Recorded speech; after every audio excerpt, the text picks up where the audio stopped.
Hello everyone, this is Professor Aside Bottom. In this video, we will talk about the present tense of regular verbs in Spanish. Let's start by answering the question, what is a verb? A verb is a word that indicates the action of a sentence. The action in a sentence can be a physical or mental activity or a condition. For example, a physical activity would be to talk, hablar, to walk, caminar, to sing, cantar.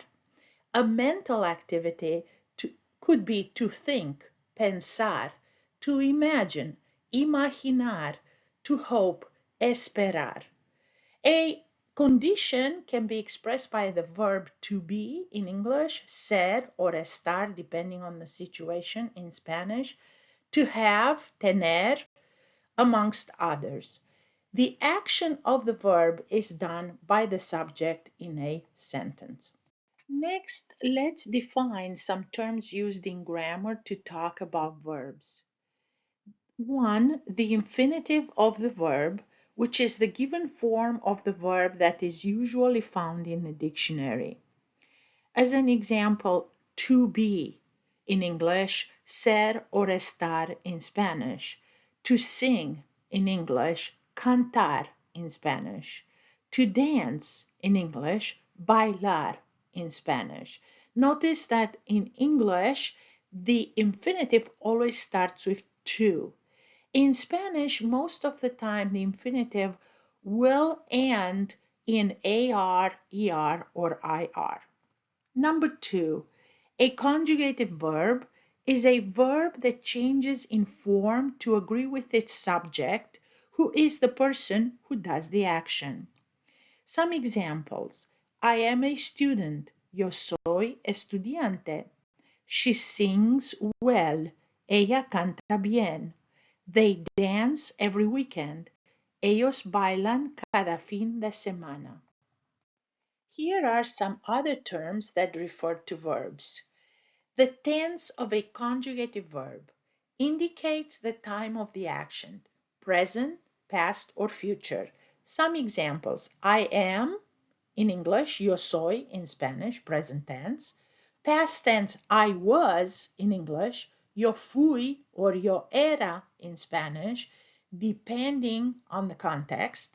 And future tense, I am going to be, I will be, yo voy a ser. Then we have the mood of the verb, which represents the attitude of the speaker towards what they are saying. In English, we have the indicative mood, which includes the present tense, the past tense, and the future tense. Some examples. I study Spanish, as in the present. I studied Spanish last year, past tense. I will study Spanish next year, future. Then we have the imperative mood in English, which expresses an order or command, like study Spanish, Maria, or come here, John. And the subjunctive mood to express an attitude to the action of the verb. Like in the example, this college major requires that students study a foreign language. In Spanish, we have the indicative mood. Some examples, yo estudio español, I study Spanish in present tense. Yo estudié español en la escuela, I studied Spanish in school. Yo estudiaba español en la escuela, I used to study Spanish in school. And in the future tense, yo voy a estudiar español, I'm going to study Spanish. The subjunctive mood is used in Spanish a lot more than in English, and it has several tenses. As in the examples, ella espera que yo estudie español. She hopes that I study Spanish. Ella espera que yo haya estudiado español. She hopes that I studied Spanish in the past. Ella esperaba que yo estudiara español. She was hoping that I studied Spanish. Also, most command forms in Spanish are present subjunctive forms. If you'd like to learn more about the subjunctive and the commands in Spanish, please see my other YouTube videos on this topic on my channel called College Spanish. Now let's talk about the present tense of regular verbs. What is a regular verb in Spanish? A regular verb is a verb that follows a pattern or a set of rules when conjugated. What does present tense mean? The present tense indicates that the action is happening at the present time. It can be right now, or it can be a habitual action in the present, or a wide accepted truth. Here are some examples. Yo canto una canción ahora. I sing a song now. Yo siempre canto por la mañana. I always sing in the morning. Or, esta artista canta muy bien. A wide accepted truth, this artist sings very well. We could replace the word esta artista with Shakira. Shakira canta muy bien. Now let's see what are the most common regular verbs in Spanish. In Spanish, there are three types of regular verbs according to their ending in the infinitive. We have the group called the AR verbs, the group called the ER verbs, and the IR verbs. There are three separate groups. Some common AR verbs are bailar, buscar, caminar, cantar, cenar, comprar, contestar, descansar, desear, dibujar, esperar, estudiar, hablar, llegar, llevar, mirar, preguntar, preparar, regresar, tomar, trabajar, viajar, etc. Some common ER verbs are aprender, beber, comer, comprender, creer, correr, deber, leer, etc. Some common IR verbs are abrir, asistir, compartir, decidir, describir, escribir, recibir, vivir, etc. First, let's talk about the AR verbs. How do we conjugate them in present tense? We start with the infinitive form. For example, we take the word hablar, to talk or to speak. We remove the ending AR. And now we are left with hable, which is called the stem of the verb. In order to conjugate a verb, we have to add the ending that matches each pronoun or subject to the stem of the verb. Let's see the ending for each person. Yo goes with o, tú goes with us, usted, él, and ella go with a, nosotros or nosotras go with amos, vosotros, vosotras goes with ais, ustedes, ellos, and ellas go with an. And here is the verb conjugated. Yo hablo, I speak or I talk. Tú hablas, you speak or you talk. Usted habla, you ma'am or sir speak or talk. Él habla, he talks. Ella habla, she talks. Nosotros or nosotras hablamos, we speak or we talk. Vosotros habláis, which would be the equivalent of you all talk or speak. Ustedes hablan, you ladies and gentlemen talk or speak. Ellos hablan, they speak, which refers to either a group of males or a mixed group of males and females. Ellas hablan, they speak, which refers to a group of females. Please notice that usted, él, and ella share the same verb form, habla, and ustedes, ellos, ellas also share the same verb form, hablan.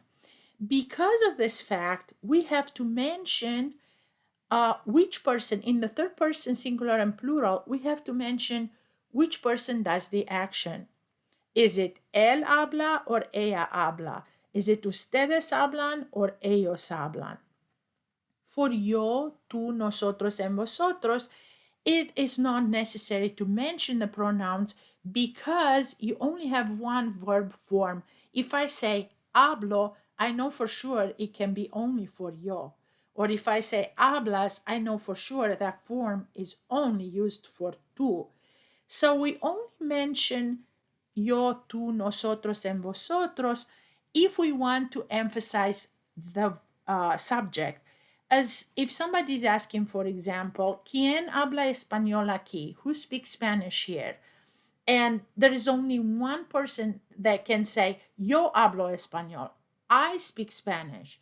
So I emphasize the fact that unlike the rest of the group, I speak Spanish. Here are some examples of AR verbs in affirmative and negative sentences. Yo hablo español muy bien. I speak Spanish very well. Ella busca un libro en la biblioteca. She looks for a book in the library. Nosotros cantamos una canción. We sing a song. Tú contestas las preguntas del profesor. You answer the professor's questions. Ustedes viajan en el verano. You travel in the summer. Notice that I put yo, nosotros, and tú in parentheses because of what I mentioned before, that for these verb forms, you do not necessarily need to use the pronoun.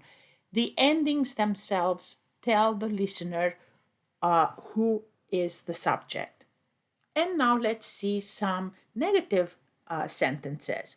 In order to make a negative sentence, you just put the word no in front of the verb. Ustedes no conversan con sus compañeros de clase. You, ladies and gentlemen, do not talk or converse with your classmates. Ellas no esperan el autobús. They do not wait for the bus. Yo no canto muy bien, or simply, no canto muy bien. I don't sing very well. Tú no descansas el sábado. You don't rest on Saturday. Ella no mira la televisión. She doesn't watch TV. Next, let's see some AR verbs in questions. ¿Conversas tú mucho con tus amigos? Do you converse a lot with your friends? ¿Trabajan ellos mucho durante la semana? Do they work a lot during the week? ¿Toman ustedes muchas clases este semestre? Do you take a lot of classes this semester? ¿Estudian mucho los estudiantes? Do the students study a lot? ¿Viaja usted mucho? Do you travel a lot? Notice all of these questions are simple questions because they require a yes or no answer. The next 5 questions have interrogative words in them, like, ¿Cuándo conversas tú con tus amigos? When do you talk with your friends?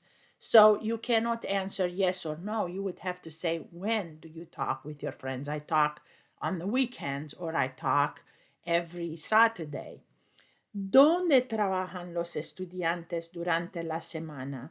Where do the students work during the week? Which you could say, los estudiantes trabajan en la biblioteca durante la semana. They work at the library. ¿Por qué toman ustedes tantas clases este semestre? Why do you take so many classes this semester? And you can say, tomamos tantas clases porque queremos graduarnos. We take so many classes because we want to graduate.